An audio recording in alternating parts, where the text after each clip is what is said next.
I'm Carly Steele here at South by Southwest in partnership with Kinolime, talking to some of the festival's top storytellers all about their filmmaking process and how they broke into the industry.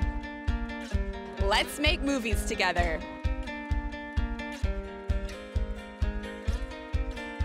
Hello. Thank you for joining us here at South by Southwest. Thank you. For those at home who don't know who you are, tell us a little bit about yourself and your project here. I am James Ward Byrkit. I'm here with a project called Shatter Belt, a TV episodic in the television spotlight category. That's awesome. By the way, good name, Shatter Belt. I Is just that love cool? that. How did you come up with that?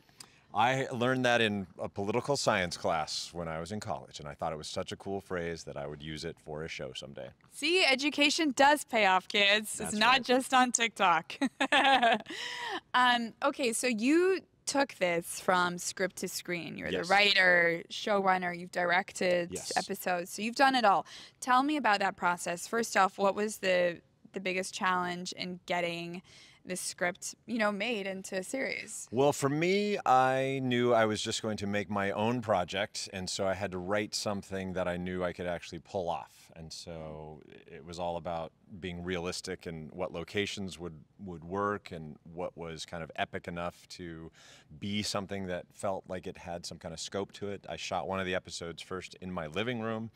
And then I realized, like, that's not big enough. I want something more from that. And I was talking to a friend who has a giant house, and he said, "Why don't you shoot it in my house?" And so we reshot the whole thing at his place.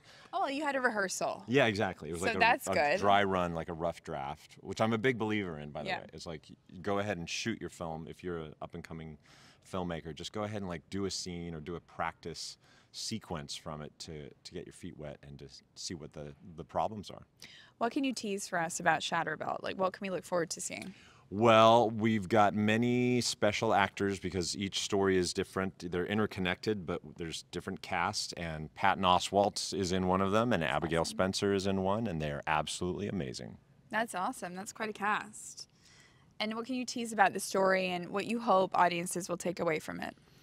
This is a little bit of a Twilight Zone type mind bender. I made a movie years ago called Coherence, so that has kind of a cult following, and there's a lot of coherence in this.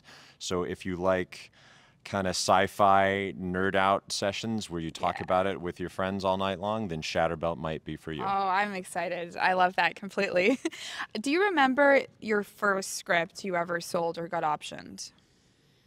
I have never. Well, that's not true. Let's on. rewind that. The first script I ever did was I was actually an illustrator on a project. I was in the art department. That's really cool. And I thought the script was terrible, so I just took it upon myself to rewrite it, and I submitted it, and they were like, "Oh yeah, it's better," and they paid me for it. And that was your first. Yeah. A writer was born. Yeah. So when was the first time you decided to write an entire feature and take that out? Ooh. And what was that process like? Like, how did you do it?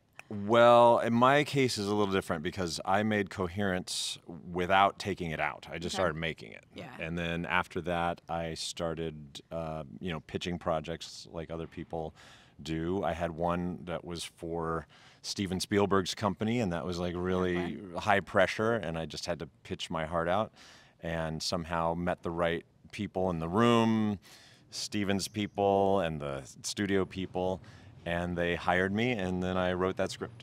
Oh my God, that's awesome. So that was a script for hire. That's different than you're talking about, which is where you write it. And how do you feel? Have you ever adapted IP? Have you taken, apart from obviously when you're the animator and we're adapting another script, what's the process like?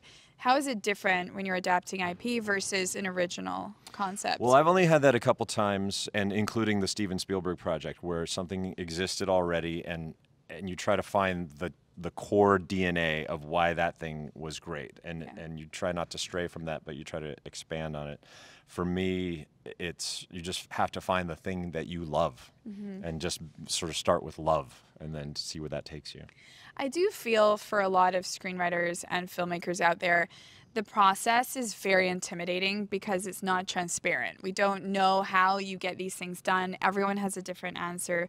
So what do you think about a platform like Kinolime that democratizes that has more transparency, where the audience actually gets to vote on what they would like to see made? That sounds amazing. I'll be honest, it all comes down to what is that first project that they actually produce. Because if it's great, you're going to have an avalanche of talent that wants to be part of that. And if it's not great, you're not. Well, you know what? I would submit anyway because I just like to get my projects made. And so the hope of like getting it done would also be pretty sick. And also it's kind of like a focus group. Like you get instant that feedback, might be the best which part could of be it. cool. And I'm a big believer in that. Like every time or really upsetting. Well, no, you got to roll with it, whatever criticism it is, because I'm a big believer in once you write something that have people respond to it. So I have a core group of friends that I will send almost everything to, get their notes. And sometimes they're brutal. They're like, you need to really rethink this whole thing. That's and when you sit at home and cry. Yeah, well, sometimes they're really smart, but you have to kind of integrate it all. And not that you even necessarily have to agree with what they're doing or what they're suggesting, but you have to realize somebody is not seeing it the same way you are. Right. How do you feel about ChatGPT? Oh my God. It's a loaded question. Yeah, I mean, my show is in a way about that, and in a way about the new consciousness that's emerging. Look, it's not sentient. It's not. It doesn't know what it's doing. So as long as you know that and you're not fooled, I'm not worried about the technology. I'm worried about the people thinking the technology is that it's something that it's not. Right, or that it can replace writers. Because then what is unique thought?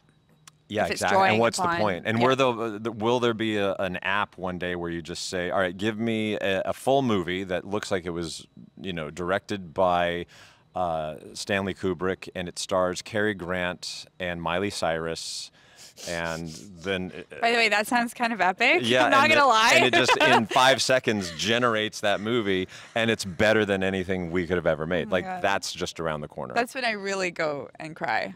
Yeah, I'm sorry. But until then... It's an emotional interview. Isn't it very... We just want to break people down here. You're like Shatter Belt. We're just going to shatter your hopes and dreams.